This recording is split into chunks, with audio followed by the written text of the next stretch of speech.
Entre les lignes, le magazine littéraire de Chantal Delatouane.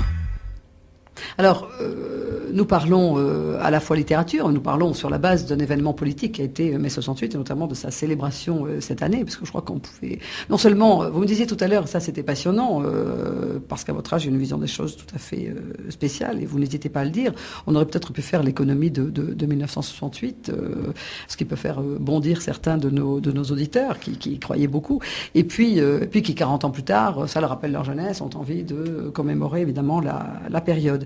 En revanche, en matière de littérature, qu'est-ce qui est publié en ce moment et qu'est-ce qui vous intéresse dans cette espèce d'énorme publication sur mai 68? Parce qu'il y a beaucoup de bouquins qui sortent, hein, il y a énormément de choses. On l'a vu, Picouli qui généralement écrit des romans, se penche sur mai 68. Picouli doit avoir 55 ans à l'heure actuelle et donc il était relativement jeune à l'époque. Enfin bon, alors qu'est-ce qu'il y a eu? Il y a des philosophes aussi qui sont intervenus là-dessus. Oui, par exemple, André Glucksmann et son fils ont écrit le livre Mai 68 expliqué à Nicolas Sarkozy. Et dedans, ils ont beaucoup expliqué les conséquences de mai 68, autant au niveau politique, avec les accords de Grenelle, la dissolution de l'Assemblée nationale, le référendum après, qui a conduit De Gaulle à démissionner. Il y a aussi eu des conséquences culturelles, avec la liberté sexuelle, le féminisme qui se développe, la répartition des tâches dans le couple. Il y a également eu la dénonciation des régimes communistes. Vous croyez vraiment à ce genre de truc? La répartition des tâches dans le couple? Mélissa, je vais vous laisser toutes vos illusions. On peut continuer. Il y a eu également la dénonciation des régimes communistes, qui étaient trop permissives. Et le début surtout de la coéducation avec les délégués de classe et une certaine parole. Autant à l'époque, c'était très, très restrictif, autant aujourd'hui... on peut vraiment discuter à la fois avec nos profs, à la fois même avec le directeur. Il y a vraiment une... À l'Institut de la Salle, oui. Oui. Ailleurs, je ne sais pas, mais à l'Institut de la Salle, oui. On peut discuter avec M. Michalik. Ce qui est intéressant dans cette affaire-là, c'est vrai, on a vu que finalement, mai 68 avait touché le quotidien. Vous me parlez des partages de responsabilités dans la maison, hein, entre mari et femme.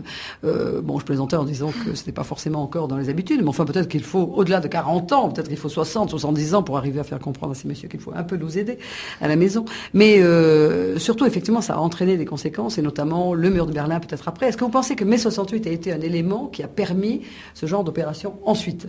Mélissa? Personnellement, non, car par exemple, les femmes ont obtenu le droit de vote en 1945 et il n'y avait pas eu d'événement tel à mai 68 la situation était vraiment partie en déliquescence. Alors qu'à cette époque-là, les gens restaient assez normaux et les femmes ont montré leurs valeurs pendant la guerre. Et donc, je ne pense pas que mai 68 ait vraiment fait évoluer ces choses dans ce sens-là. Alors, ce qu'on peut se poser comme question, c'est aussi au niveau du féminisme.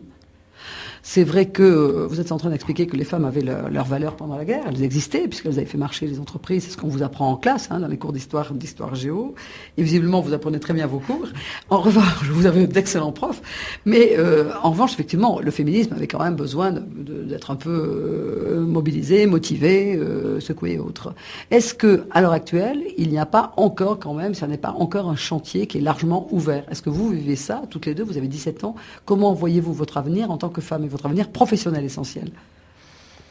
Oui, moi je n'ai pas peur pour mon avenir. Je pense pas que c'est une manifestation qui va nous faire avoir des postes. C'est plutôt apprendre à s'éduquer et à aller dans de bonnes directions, à faire de bonnes écoles. Et je pense pas que c'est une révolution comme mai 68 qu'il nous faut actuellement. Alors moi j'ai l'impression que ni l'une ni l'autre ne doit à mai 68 quoi que ce soit. Mélissa? Je ne pense pas, personnellement. Par exemple, les grèves lycéennes aujourd'hui, je trouve que c'est pas bien parce que les élèves risquent de rater leur bac. Donc c'est vrai qu'ils pensent que ça va avoir un impact positif et qu'ils vont pouvoir se dresser contre le pouvoir en place, mais je pense que c'est un petit peu illusoire. Alors, est-ce qu'il n'est pas normal à 17 ans d'avoir envie de se heurter au pouvoir, d'avoir envie de lutter contre la hiérarchie? Est-ce que ça n'est pas normal? Vous savez, c'est une chose qu'on ne fait pas à 45 ans. Hein. Est-ce qu'on le fait pas? Est-ce qu'il n'est pas normal de le faire à 17?